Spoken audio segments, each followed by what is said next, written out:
Babangga si kuya, kailangan maligtas ko siya. Yun. Kailangan may ipasuot ko to kay kuya.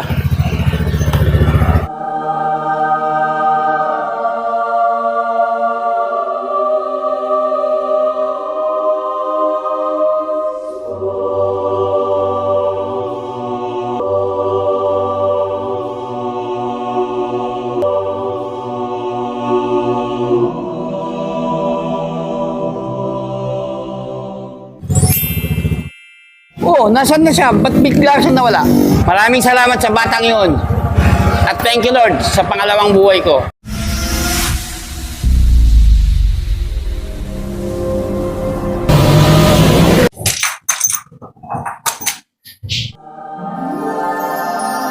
Lord, meron kang bagong misyon. Iligtas mo ang katawang ginagamit ko.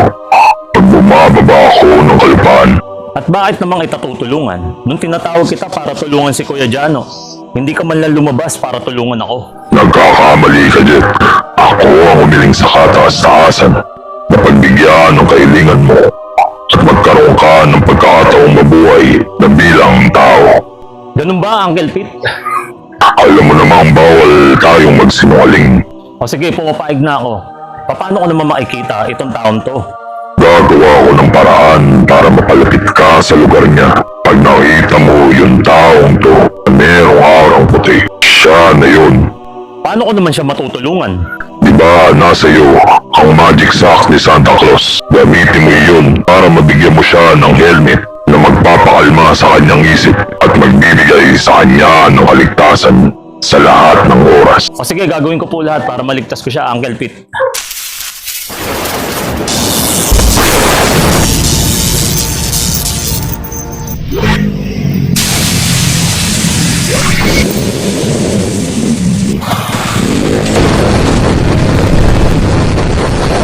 Taong mayroong kulay puti na aura, baka ito na yung taong pinapahanap ni Uncle Pete sa akin.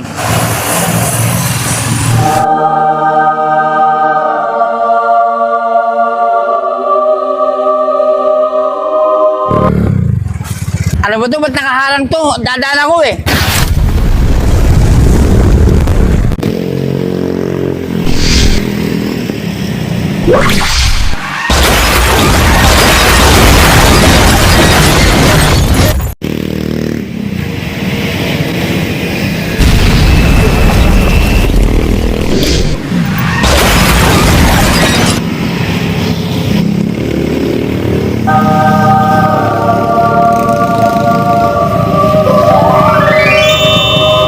Mababangga si kuya, kailangan maligtas ko siya.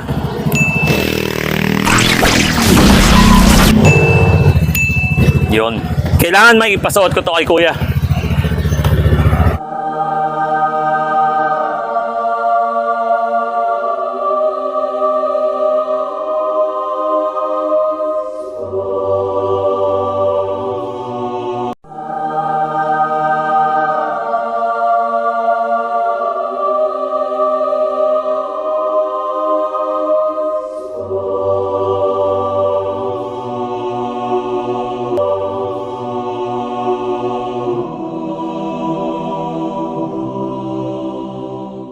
Simula ngayon, magiging mabuting tao ka na. Hindi ka na gagawa ng mga labag sa kalsada. Iiwasan mo na rin makasakit sa mga tao. Tutulungan ka ng helmet na ito na huwag makapanakit ng iba. Iiwas sa disgrasya. Bakit ako dito? Kanina kuya, nabangga ka. Niligtas kita.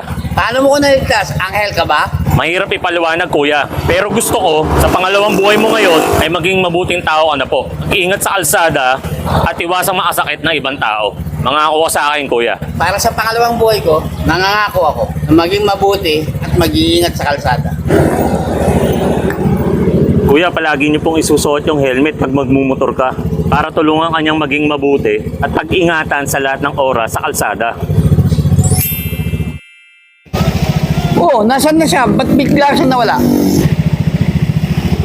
Maraming salamat sa batang yun. At thank you Lord sa pangalawang buhay ko.